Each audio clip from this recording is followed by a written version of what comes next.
Untuk kesenian Hado, saya sangat bangga. Akan saya bisa mengikuti kesenian tersebut dari kecil sampai sekarang, lalu saya bangga. Dan juga saya bangga tersebut karena saya juga kan jiwa FTC, jiwa anak gangster gitu ya, mantan gangster. Tapi dalam kesenian juga saya masuk. Nah,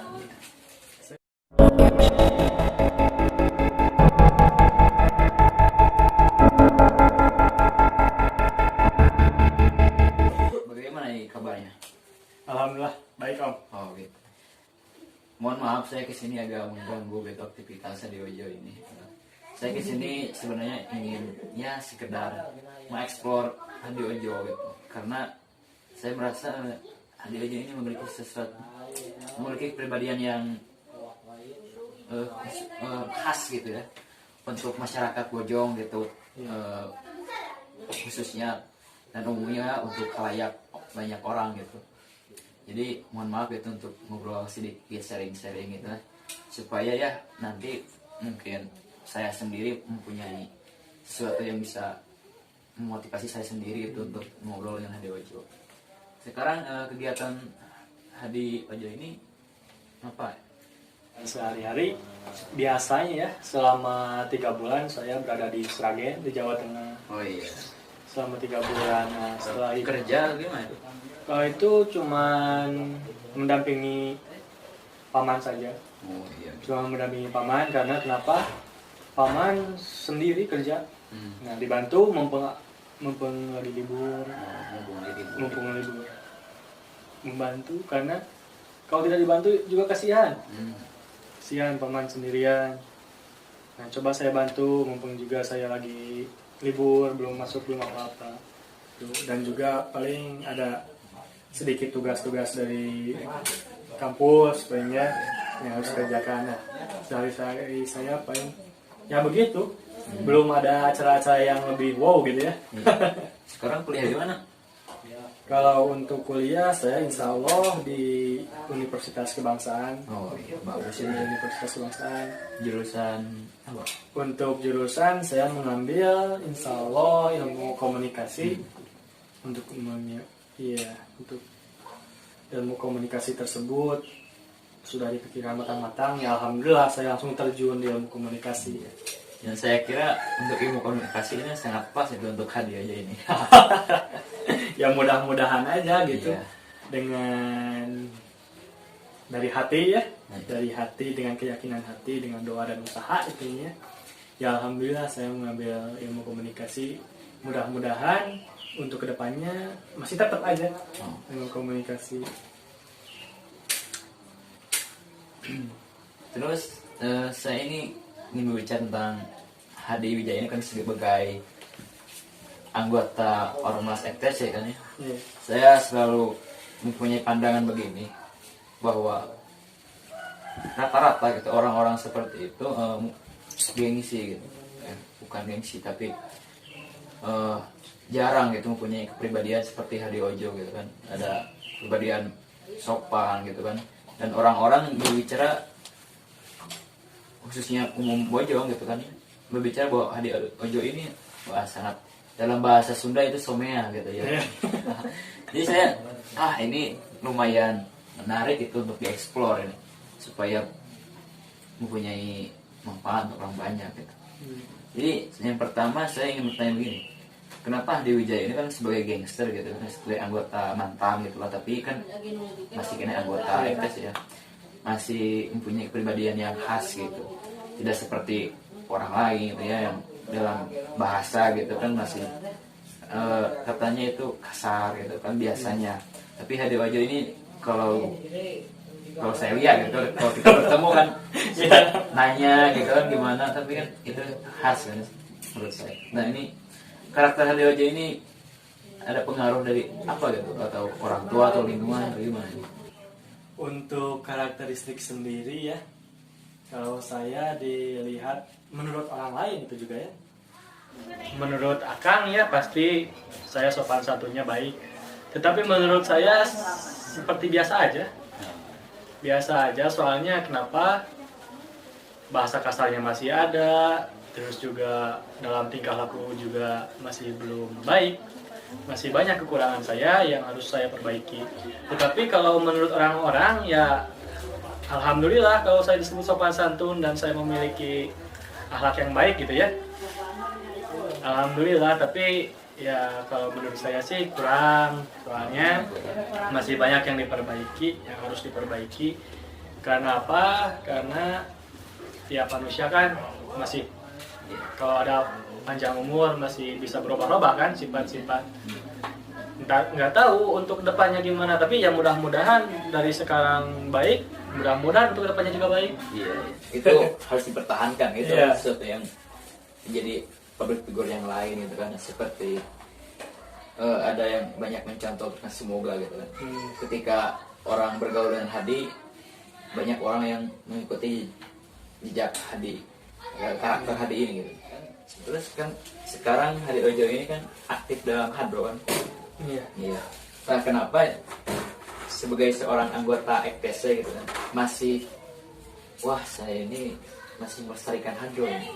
Gimana ya ceritanya bisa masih bertahan gitu kan dalam melestarikan budaya hadro ini?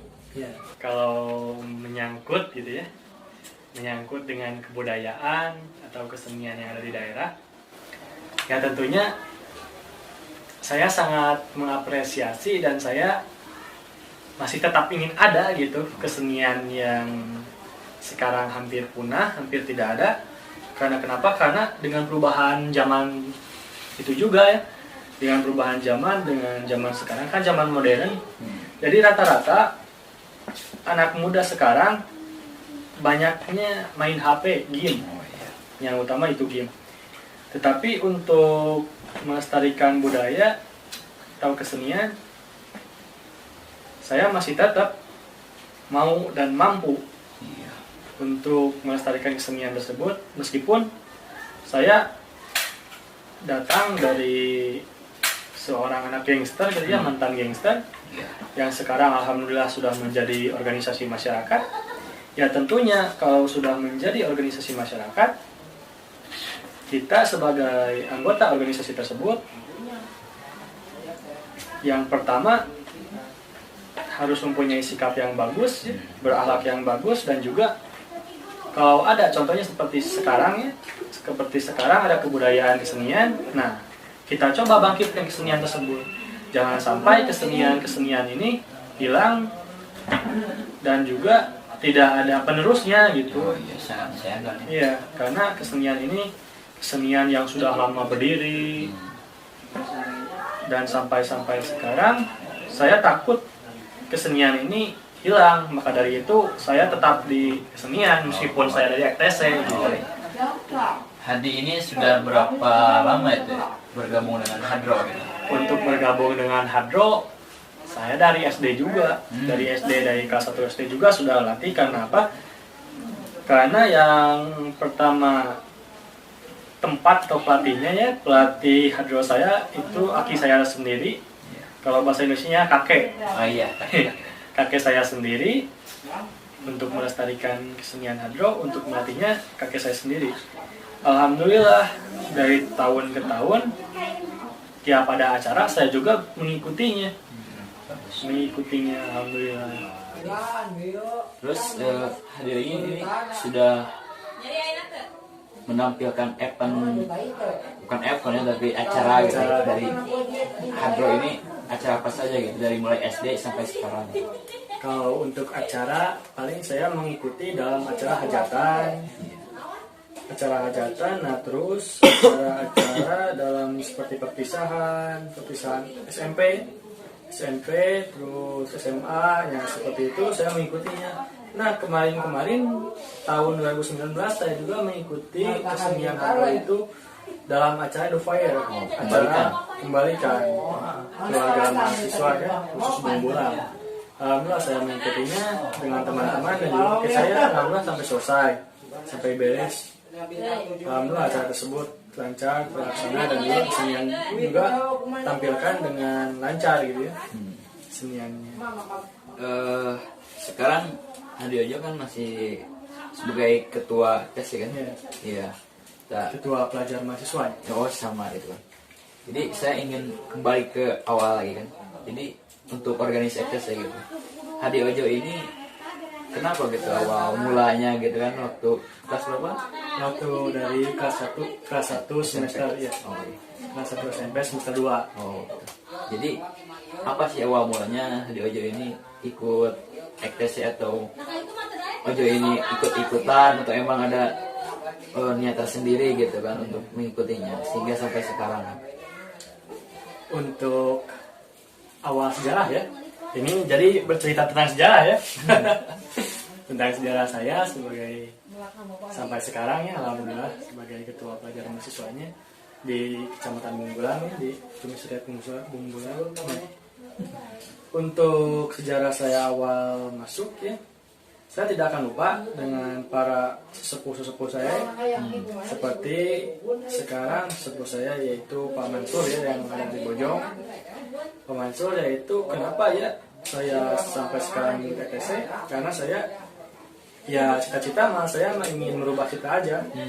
Meskipun diri saya nggak baik, tapi saya mau bahwa EKTC dipandang baik oleh masyarakat. Nah, oleh sebab itu saya pada zaman dulu ya, zaman di sekolah, zaman kelas 1 SMP semester 2 ya, itu saya memang lagi masa-masanya ya, masa-masa anak muda yang emosionalnya yang tinggi. Oh iya, maklum. Dulu itu saya sebelum ke sekolah ya, atau sebelum melakukan kegiatan apapun, saya selalu berkumpul bersama teman-teman.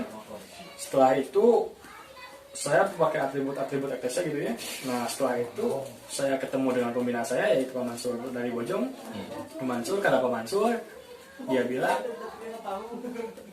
Ujang, kepada saya bilangnya Ujang, kalau kamu pakai atribut EKTC, kalau kamu berani, kalau kamu mau ikutan, kamu punya niat yang bagus ya, katanya silahkan gabung sama teman-teman, gabung. Nah, pas gabung tersebut langsung saya menuju alun-alun. Karena apa? Karena menurut Pak Mansur, kata Pak Mansur, kalau kamu mau gabung, katanya datang ke alun-alun, nanti ikuti ospekan. Setelah itu sekitar ada 8 orangan dari Bojong mengikuti ke alun-alun. Wah, ospek belum ada awal ya. Belum. Dan waktu itu ada 8 orang dari Bojong yang mengikuti ya, EKTC. Setelah itu orang lain, teman-teman saya banyak yang larang ya, sama orang tuanya dilarang, sama tuanya dilarang. Sama seperti saya juga dilarang. Tetapi saya menunjukkan bahwa kepada orang tua saya ya, saya mengatakan kepada orang tua saya, Mas, saya bismillah mengikuti EKTC. Kenapa? Karena saya memiliki niat yang bagus untuk menunjukkan EKTC. Jadi Hadi Ojo ini sudah mendapat restu dari orang tua ya, iya, tentang alhamdulillah organisasi. EKTC, alhamdulillah udah. Tapi sebelumnya sama, orang tua saya juga gitu melarang sebelumnya. Sampai sekarang melarang, sampai kesini sudah merubah citra. Nah, lebih baik lagi, lebih didukung lagi sama orang tua. Saya juga kan pernah pertama-tama itu waktu kapan ya, saya juga ingin ikut ya. Tapi kan karena jiwa saya pendiam gitu, jadi saya mengurungkan niat tersebut gitu. Hadi Ojo ini kan tadi sudah mendapat restu orang tua kan. Nah, sekarang apakah apa ya? Hadi Ojo ini kan sudah menjadi ketua Pelajar PLSI. Iya. Nah, untuk khususnya untuk Bojong dan umumnya untuk daerah Bumbulang gitu ya, langkah apa yang Kalau untuk diri pribadi sih ya, saya mendapatkan ilmu yang bermanfaat gitu dari organisasi EKTC. Ya, mau ilmunya mau solid, mau bertanggung jawabnya, alhamdulillah saya mendapatkan ilmu itu semua di EKTC. Di EKTC sampai sekarang ya, saya alhamdulillah ya ada mandat tuh ya, dari amanah dari ketua PAC, dari ketua DPC untuk menjabat sebagai ketua pelajar mahasiswa itu ya, OKP pelajar mahasiswa. Nah, untuk harapan untuk ke anggota ya, mudah-mudahan anggota kedepannya bisa merubah gitu ya. Jangan dulu merubah diri pribadi, soalnya sangat berat, sangat berat. Tapi yang utamanya ada punya niat aja, punya niat untuk merubah sikap dirinya sendiri. Nah, untuk kalau sudah dirinya sendiri terubah, insya Allah untuk organisasinya juga kan bisa berubah, bisa menjadi lebih baik.